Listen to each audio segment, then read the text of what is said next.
Ce soir, je vais vous parler de la photographie de coucher de soleil, mais avec un réflexe. Étant donné que j'ai vu quelques photographes au cours de la semaine faire quelques petites erreurs qui semblaient être un petit peu dangereuses. Donc, on s'installe pour la prise de vue. Donc, on prépare nos filtres, l'installation des filtres. Et surtout, on s'assure d'être là d'avance. Donc, on ne peut pas se permettre d'arriver juste à temps, juste pour le coucher de soleil. Autrement dit, votre coucher de soleil a lieu vers 8h20, 8h25. Arrivez au moins une heure d'avance. Arrivez au moins une heure d'avance de façon à pouvoir vous préparer. Être certain que vos réglages sont faits, que vous n'arrivez pas à la dernière minute et vous oubliez de faire quelques petits réglages. Exemple, un petit exemple que je peux vous donner, c'est que présentement, j'éprouve quelques petites difficultés justement au montage de filtres. Ce qui peut arriver, il y a des fois où est-ce qu'il y a certains filtres qui sont capricieux. Donc, c'est pas nécessairement le temps de faire ça si vous arrivez à la dernière minute. Donc, montage des filtres, préparation pour le coucher de soleil. Dans le cas présent, je suis arrivé depuis environ une demi-heure, histoire de me préparer pour vous faire cette petite vidéo. Et voilà, le porte-filtre vient d'accepter de se faire monter. Un premier pas de fait. Donc là-dessus, je voudrais remercier en même temps Sophie Lapointe qui a eu l'aimabilité justement de prêter son appareil réflexe pour ce soir, étant donné qu'avec les années, des réflexes, j'en ai plus, c'est plutôt du sans miroir. Donc, Sophie a été généreuse là-dessus et nous a permis d'utiliser son réflexe pour le montage de la soirée, de la vidéo. On est environ à 15-20 minutes du coucher de soleil, ce qui veut dire qu'on est à peu près moins une pour se préparer. Je suis un petit peu en retard, comme tous les photographes, souvent, on s'y prend dernière minute. On va essayer de faire ce qu'il faut faire dans les temps.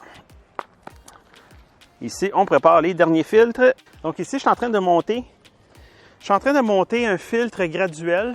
Donc pour ceux qui, si vous regardez ici, on a un filtre qui est clair en bas et graduellement s'en va d'un peu plus foncé. Vous allez comprendre pourquoi. Quand on regarde notre coucher de soleil, il n'y a pas la même luminosité en haut du ciel et après le ciel. Donc, cette portion-là sert exactement pour ça. Ça sert à différencier les deux, à pouvoir équilibrer la luminosité. Étant donné que nos appareils ont une plage dynamique qui diffère énormément de la plage dynamique de nos yeux. Ce qui veut dire que si lui expose pour le soleil, le reste de la photo va être complètement noir. C'est peut-être ce que vous voulez, surtout pour de la photo en contre-jour. Mais dans le cas présent, c'est pas exactement ce qu'on veut. Donc, ce qu'on veut exactement, c'est pouvoir anoircir le ciel de façon à ce que le reste du bas de la photo ou le reste du paysage puisse encore avoir de l'information à l'exposition. La première gaffe que les photographes font souvent, c'est qu'ils vont, avec des réflexes, s'enligner l'œil dans le viseur face au soleil et ils vont commencer à faire leur mise au point. La dernière chose à faire, n'oubliez pas qu'un appareil réflexe laisse passer la lumière directement de l'objectif au viseur. On n'est pas devant un appareil sans miroir où est-ce qu'on regarde à travers un viseur électronique. En réalité, on ne regarde pas réellement la lumière. Dans le cas d'un réflexe, on la regarde réellement. Je vous ramène à l'époque où est-ce que vous étiez jeune, où est-ce que vous arriviez au dépanneur, vous achetiez une loupe et la première chose que vous faisiez, c'était d'aller au soleil et de commencer à essayer d'allumer des bouts de bois, allumer des morceaux de papier. Et vous avez constaté que ça fonctionne. Imaginez votre œil qui ne ressent pas la douleur et vous regardez dans le viseur, vous voulez faire votre mise au point pour votre coucher de soleil que vous allez adorer, sauf que pour votre œil, ça va être un des derniers, sinon le dernier coucher de soleil que vous allez faire. Étant donné que la rétine peut être brûlée jusqu'au point où est-ce que c'est plus récupérable. Ça ne sera pas seulement des flashs que vous allez voir, autrement dit. Donc, comment est-ce qu'on s'y prend avec un réflexe? Une façon qu'on peut faire alternative avec les réflexes, c'est qu'on va se servir, comme dans un appareil de sans miroir, du capteur pour regarder. Évidemment, vous ne pourrez pas regarder à travers votre viseur. C'est là que le Live View d'un réflexe devient intéressant. Vous avez le bouton Live View qui est juste ici, qui sert à soulever le miroir. Et une fois que le miroir est levé, ce que vous voyez à l'écran est ce que votre viseur, votre capteur voit. Rendu là, c'est là que vous allez faire votre mise au point et que vous allez faire aussi votre cadrage de façon à vraiment obtenir la prise que vous voulez. Donc ici, on s'enligne un petit peu. On peut même ajuster le zoom. Et pour la mise au point, pour un Nikon, vous allez voir là, vous avez un petit carré rouge qui est ici. À quoi sert ce carré rouge-là? Ici, je vais passer en mode manuel autofocus pour jouer avec la roulette. Ça va être un peu plus facile. On désactive aussi le mode de VR, autrement dit le stabilisateur optique, étant donné qu'on est présentement sur un trépied. Donc, ici, notre focus, on va le faire à partir de notre roulette de focus. Et si vous avez besoin d'un petit peu plus de confort, vous pouvez appuyer sur les loupes de votre appareil. Ils peuvent être à des endroits différents selon votre réflexe. Donc, en appuyant sur les loupes, vous allez pouvoir zoomer sur la zone de focus et raffiner votre focus jusqu'à temps que vous ayez le focus que vous voulez. Une fois que c'est fait, dépendant si vous êtes en mode manuel focus ou autofocus, si vous êtes en autofocus, votre petit carré rouge va passer au vert pour vous dire qu'il est au focus. Dans le cas de manuel focus, évidemment, ce n'est pas possible. Donc, vous allez vous fier à vos yeux. Un autre petit truc en même temps. Vous allez jouer avec votre ouverture. Encore là, c'est une question de goût. Mais moi, une ouverture que je trouve très intéressante, surtout dans le temps de paysage, c'est de fermer à environ f16. F16 ne vous donnera pas encore d'étoiles quand vous prenez une photo, exemple de lumière le soir, ou d'étoiles, mais vous allez quand même avoir un bon soleil bien défini, une excellente profondeur de champ, et il vous reste à jouer avec la vitesse de votre appareil pour pouvoir prendre vos poses. Donc ici, on fait un premier essai. Un autre petit truc que je peux vous donner, vous pouvez aussi faire du bracketing pour ceux qui sont habitués avec Photoshop, de façon à ce que vous puissiez même vous servir de plus d'une prise pour jouer avec vos expositions, ce qui peut être intéressant surtout pour définir exactement le rond du soleil qui des fois peut nous jouer des tours. Donc dans le cas présent, sur cet appareil-là, pardonnez-moi, j'ai un petit blanc de mémoire sur le mode de prise de vue. Ça fait très longtemps que je n'ai pas joué sur les réflexes. La fonction de bracketing, elle est simplement à côté de votre réflexe. Autrement dit, vu d'en haut, si vous regardez ici, la plupart du temps va être sur le côté. Peut être ailleurs, c'est le petit bouton là, B-côté. Quand vous l'activez, je vais vous le montrer vite. Vous allez pouvoir jouer avec la roulette. Donc ici, il me manque une main pour vous le montrer. On pèse sur le bracketing et avec la roulette, vous tournez.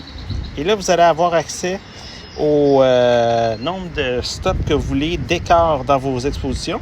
Et si vous tenez l'autre, si vous y allez avec l'autre roulette, vous activez le mode. Ou est-ce que là, vous pouvez y aller avec 3 frames, 2 frames, etc. selon votre préférence. Donc ici, je suis à F16, ISO 100, 1/40e. Et je vais prendre des expositions avec un cran de différence, 1 ou 2 crans, c'est à votre choix. Simplement en jouant avec la roulette. Donc, je monte d'un cran. Ici, l'appareil est seté pour qu'à chaque coup de roulette, ce soit 1/3 de cran. Et donc, j'y vais avec 3 coups, ce qui donne un entier. 3 coups dans l'autre sens en même temps. Qui va nous donner encore là qui va nous donner les expositions qu'on veut. La beauté avec ça, c'est qu'une fois rendu dans Photoshop, vous avez toute la latitude qu'il vous faut pour pouvoir fusionner les prises de vue. Essayez quand même d'être proche parmi vos prises de vue parce que, je vous donne une idée, ici on est devant un coucher de soleil qui, si je peux vous le montrer vite, Ici, on est devant un coucher de soleil qui est relativement bas, comme vous pouvez voir ici.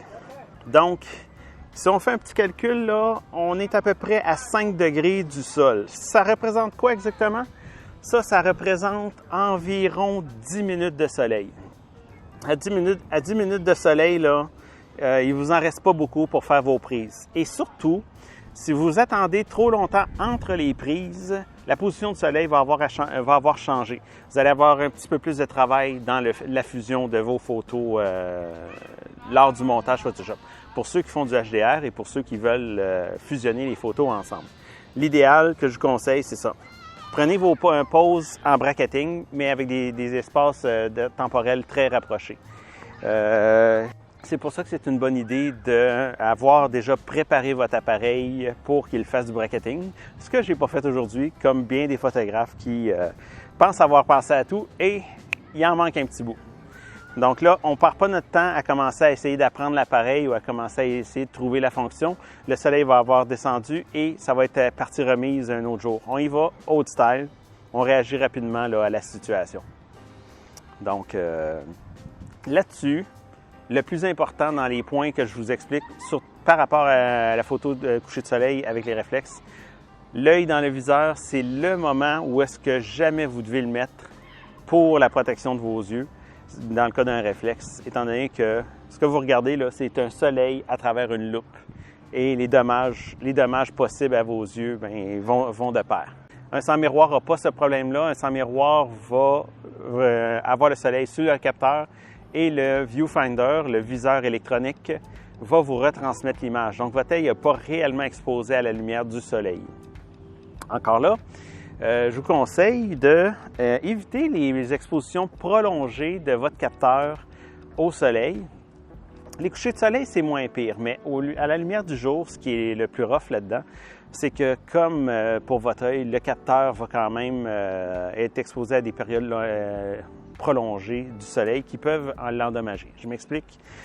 Encore là, il y a encore beaucoup d'opinions sur Internet qui vont dans un sens comme dans l'autre.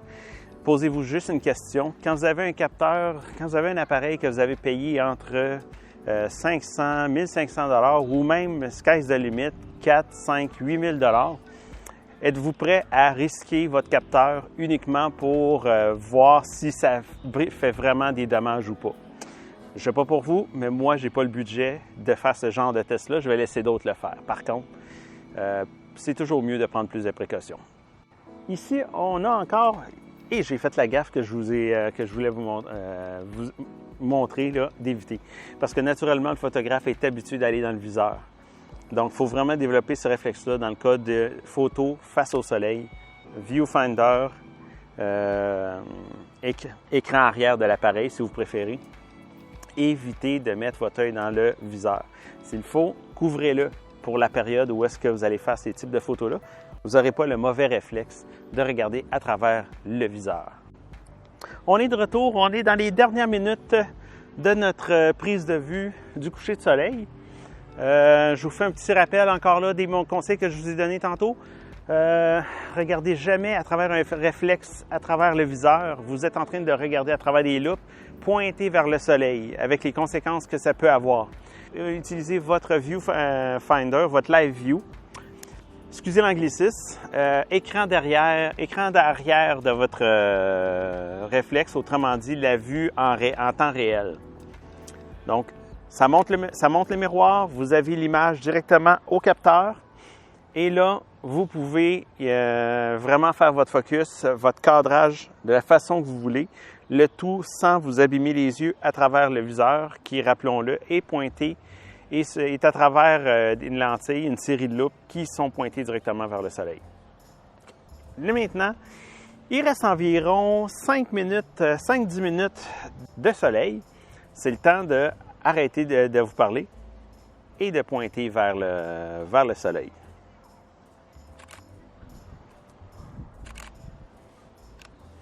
Un dernier point à vous souligner, quand vous allez regarder à travers votre live view de votre réflexe, contrairement à un appareil sans miroir qui vous donne la possibilité de voir en temps réel votre exposition, donc l'image que vous auriez à la prise de vue dépendant de votre ouverture, votre ISO et votre vitesse. Vous allez voir l'image. Par contre, faites des essais pour l'exposition, étant donné que la prise de vue que vous allez avoir à travers votre réflexe, l'exposition ne sera pas celle que vous voyez à travers l'écran quand vous êtes en mode live view.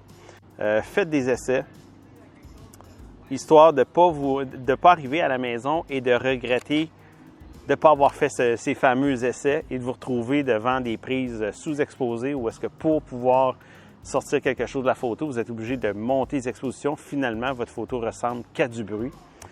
Et pendant le coucher, pendant le 2 minutes qui se produit, faites encore des excès d'exposition. Étant donné que c'est très rapide, l'exposition change à une vitesse que vous ne soupçonnez pas. La seule façon justement de garder une bonne exposition, c'est de continuer à faire des essais malgré le fait que vous en aviez déjà fait au début de votre shooting. Donc la seule façon justement, c'est de faire des essais et erreurs. Ici, Sophie m'avait prêté son déclencheur à distance et j'ai négligé de le faire. Et depuis tantôt, vous me voyez prendre des pauses directement au déclencheur avec des pauses qui sont relativement lentes en exposition, ce qui peut provoquer des bougies. J'espère que j'ai été quand même assez stable. Mais l'idéal, c'est vraiment d'y aller au déclencheur qui, si je le trouve à temps, va me permettre de finir ce shooting-là au déclencheur et en évitant justement d'utiliser le bouton déclencheur qui, soit dit en passant, crée des bougies forcément. Et voilà.